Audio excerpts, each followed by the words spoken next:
ஞானி பொக்கோசு மிகவும் பிரபலமான ஜென் ஞானி அவர். பலரும் பல திசைகளில் இருந்து வந்து அவரை பார்த்துவிட்டு செல்வார்கள். ஞான திசை பெற்று செல்வார்கள். அவரிடம் சிலர் கேட்டார்கள், பொக்கோசு அவர்களே, உங்களது மத கொள்கை என்ன? என்ன செய்து கொண்டிருக்கிறீர்கள்? நான் சாதாரண வாழ்க்கையைத்தான் வாழ்கிறேன். இதுதான் எனது கொள்கை.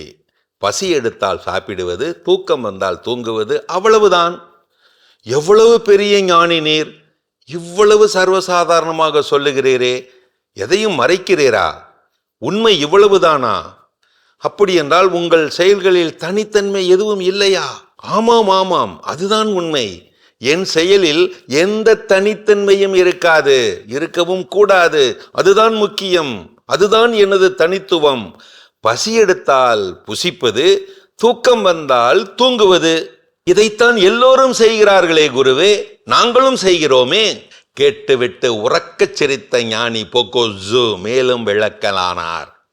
அப்படியல்ல, வேறுபாடு உண்டு. நீங்கள் சாப்பிடும்போது உங்கள் மனம் சாப்பாட்டு உணவில் இருக்காது.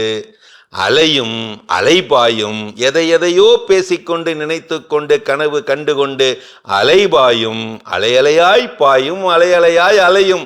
நான் அப்படியல்ல. சாப்பிடும்போது சாப்பிட மட்டும் செய்கிறேன். வேறு சிந்தனையே எனக்கு கிடையாது. நீங்கள் சாப்பிடும்போதோ உங்கள் மனம் அங்கே இருப்பதில்லை, எங்கேயோ இருக்கும். ஆனால் நான் அங்கேயே இருக்கிறேன். அதுபோல நீங்கள் தூங்கும்போது நீங்கள் தூக்கத்தில் இல்லை, கவலையில், கண்ணீரில், கனவுகளில், சிந்தனைகளில், குழப்பத்தில் இருக்கிறீர்கள், அலைகிறீர்கள். ஆனால் நான் தூக்கத்தின் போது தூங்க மட்டுமே செய்கிறேன். என் மனதில் எதையும் தூக்கிக் கொண்டு நான் தூங்குகிறதில்லை. தூங்கும் போது தூங்க மட்டுமே செய்கிறேன். அதே போல்தான் எனது நடையும் உழைப்பும். நடக்கும்போது நடையில் கவனத்தோடு நடக்கிறேன். உழைக்கும் போது உழைப்பில் ஊன்றி உன்னதத்தோடு உழைக்கிறேன். சொல்லி முடித்தார் ஞானி பொக்கோசு. நீங்களும் உங்கள் அன்றாட வாழ்வில் சாப்பிடும்போது சாப்பாடாகி விடுங்கள், தூங்கும்போது தூக்கமாகி விடுங்கள், நடக்கும்போது நடையாகி விடுங்கள், உழைக்கும்போது உழைப்பாகி விடுங்கள். இதுவே உங்களது தனித்துவமாக இருக்கட்டும். அதுதான் சொல்லி இருக்கிறார் 14வது தலாய் லாமா. தூக்கமே சிறந்த தியானம். ஒரு நல்ல சிரிப்பு, ஒரு நல்ல தூக்கம், இவை இரண்டுமே போதும் எதையுமே குணப்படுத்த. நீ தூங்கும் போது நிம்மதியாக தூங்குகிறாயா?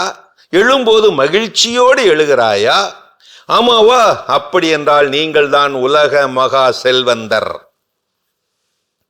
பகலில் தூக்கம் வந்தால் உடம்பு பலவீனம்னு அர்த்தம். இரவில் தூக்கம் வரவில்லை என்றால் மனசு பலவீனம்னு அர்த்தம். ஒரு மகிழ்ச்சியான சராசரி மனிதன் படுத்த 7 நிமிடங்களில் தூங்கி விடுகிறானாம். நீங்கள் விழித்திருக்க வேண்டிய வேளையில் தூக்கம் வேண்டும் என்று ஆசைப்பட்டால் தூங்க வேண்டிய நேரத்தில் நீங்கள் விழித்திருக்க வேண்டியிருக்கும். எச்சரிக்கை. உங்கள் நிம்மதியான தூக்கத்திற்கு இதுவே வழி. உங்களை புரிந்தவர்களுக்கு மட்டும் புத்தகமாக இருங்கள். புரியாதவர்களுக்கு புதிராகவே இருந்துவிட்டு போங்கள்.